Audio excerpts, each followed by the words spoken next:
एकदम खुसखुशीत आणि 2 ते 3 पट फुलणारे हे रवा पापड खूपच खमंग लागतात आणि बनवायला तर खूपच सोपे आहे। अगदी झटपट तयार होतात, कुणाचीही मदत न घेता 30 मिनिटात इकडे तिकडे। तसेच फक्त 1 कप रव्यापासून मध्यम आकाराचे 60 ते 70 पापड आरामात तयार होतात आणि खूपच हलके आणि खुसखुशीत तयार होतात।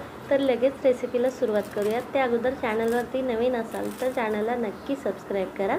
हाय फ्रेंड्स, नमस्कार। मी अमृता, कणिक कुकिंग विथ अमृतामध्ये तुम्हा सर्वांचं खूप खूप स्वागत। आज आपण रव्यापासून पळी पापड कसे बनवायचे हे बघणार आहोत। खूप छान लागतात आणि खूप झटपट तयार होतात, त्यामुळे लगेच रेसिपीला सुरुवात करूया।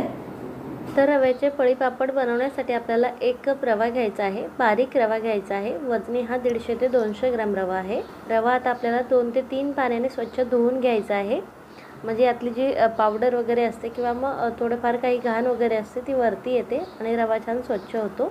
हे पाणी मी काढून घेते आणि परत 2-3 पाण्याने रवा स्वच्छ धुवून घेते। रवा छान स्वच्छ धुवून घेतल्याच्या नंतर आपल्याला यात भरपूर पाणी घालायचं आहे, रवा पाण्यात बुडेल इतपत। आणि आता यावरती झाकण ठेवून 5 ते 6 तासासाठी रवा आपल्याला छान भिजवून घ्यायचा आहे। 5 ते 6 तासानंतर रवा तुम्ही पाहू शकाल छान भिजलेला आहे, छान सॉफ्ट झालेला आहे।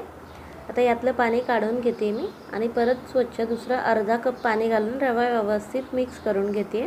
आता लगेच आपण याचे पापड बनवायला घेऊयात। त्यासाठी मी एक जाड बुडाची कढई घेतलेली आहे। यात आता आपण 1 कप रवा घेतलाय तर 5 कप पाणी घालायचं आहे आणि हे पाणी आता गरम करायला ठेवायचं आहे। पाण्याला छान उकळी यायला सुरुवात झालेली आहे, तुम्ही पाहू शकाल। यातलं आता आपण 1 कप पाणी साईडला काढून घेऊयात, लागलंच तर नंतर ॲड करूयात। यात आता आपल्याला चवीनुसार मीठ घालायचं आहे, तसेच अगदी 4-5 थेंब म्हणजे 1/4 चमचा तेल घालायचं आहे। आणि आता आपल्याला या उकळत्या पाण्यात आपण जो रवा भिजवून घेतलेला आहे तो घालायचा आहे। रवा यात घालण्यापूर्वी व्यवस्थित मिक्स करून घ्यायचा आहे आणि त्यानंतर घालायचा आहे। तसेच थंड पाण्यात रवा घालायचा नाही, नाहीतर मग गुठळ्या होतात। गरम पाण्यात आपल्याला रवा घालायचा आहे आणि याला असं कंटिन्युअसली व्यवस्थित मिक्स करून घेतलं की तुम्ही पाहू शकाल यात एकही गुठळी तयार झालेली नाहीये। आता हा रवा आपल्याला छान शिजवून घ्यायचा आहे।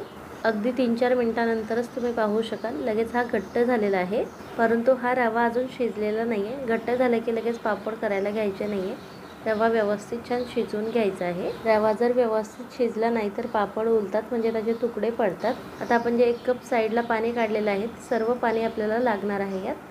त्या अगोदर आपण यात 1 चमचा जिरे घालूयात। जिरे व्यवस्थित मिक्स करून घ्यायचे आहे। आता तुम्हाला प्रश्न पडला असेल की जिरे या स्टेजला का घातले, फोडणी का नाही दिली? तर फोडणी दिल्याने जिऱ्याचा कलर बदलतो, तसेच मग पापडाचा देखील कलर बदलतो, त्यामुळे जिरे आपल्याला नंतर घालायचे आहेत। हे मिश्रण खूपच घट्ट झालेलं आहे, तर आता आपण जे 1 कप पाणी ठेवलेलं होतं ते सर्व पाणी यात मी घालते। रव्याचे पापड करताना कधीही आपल्याला एक्स्ट्राचं पाणी गरम करून ठेवायचं आहे आणि ते साईडला काढून ठेवायचं आहे, कारण रवा खूप पाणी शोषून घेतो। रवा छान व्यवस्थित मिक्स करून घेतला की आता आपल्याला यावरती झाकण ठेवून लो फ्लेमवरती रवा छान 10 ते 12 मिनिट शिजवून घ्यायचा आहे। रवा छान शिजला की त्याचा कलर असा चेंज होतो, तुम्ही पाहू शकाल। आपल्याला टोटल 1 कप रव्यासाठी 5.5 ते 6 कप पाणी घ्यायचं आहे, कारण आपण सुरुवातीला देखील अर्धा कप पाणी घालून रवा व्यवस्थित मिक्स करून घेतलेला होता। 6 कप पाणी घातल्याच्या नंतर आपल्याला त्यातलं अर्धा कप पाणी काढून घ्यायचं आहे आणि लागलंच तर घालायचं आहे।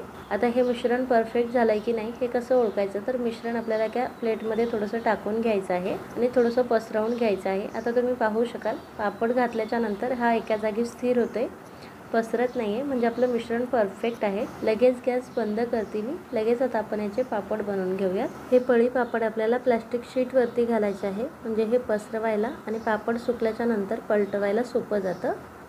आपल्याला थोडंसं मिश्रण घ्यायचं आहे, चमच्यात खाली टाकून घ्यायचं आहे आणि चमच्याने त्याला थोडंसं पसरवून घ्यायचं आहे, गोल आकार द्यायचा आहे। लगेच पापड तयार होतोय, तुम्ही पाहू शकाल। खूप सोपे आहे ते पापड बनवायला आणि अगदी काही मिनिटातच 100 पापड आपण बनवू शकतो। आता राहिलेले सर्व पापड मी अशाच प्रकारे बनवून घेते। पापड आपल्याला पूर्णपणे एक साईड सुकू द्यायचे आहे, त्यानंतर याची साईड चेंज करायची आहे। साईड चेंज करायला घाई गडबड करायची नाहीये, नाहीतर मग पापड असे जमा होतात। सगळे पापड मी बनवून घेतलेले आहे। हे मी आता आजच्या दिवस फॅन खाली सुकवणार आहे आणि दुसऱ्या दिवशी पूर्ण दिवसभर उन्हात वाळवून घेणार आहे। पापड वाळल्याच्या नंतर तुम्ही पाहू शकाल किती मस्त दिसत आहे. तर पापड असे एक साईड पूर्ण सुकू दिले आणि त्यानंतर त्याची साईड चेंज केली तर असे पापड तयार होतात. नाहीतर मग पापड एकदम जमा होतात आणि मग तळायला गेलं की पापड व्यवस्थित फुलत नाही. आता हे पापड मी तुम्हाला तळून देखील दाखवते. हे पापड तळताना आपल्याला एकदम हाय फ्लेमवरती तळायचे नाही आहे. तेल व्यवस्थित गरम करून घ्यायचं आहे. गॅसची फ्लेम कमी करायची आहे आणि लो फ्लेमवरतीच आपल्याला हे पापड तळून घ्यायचे आहे.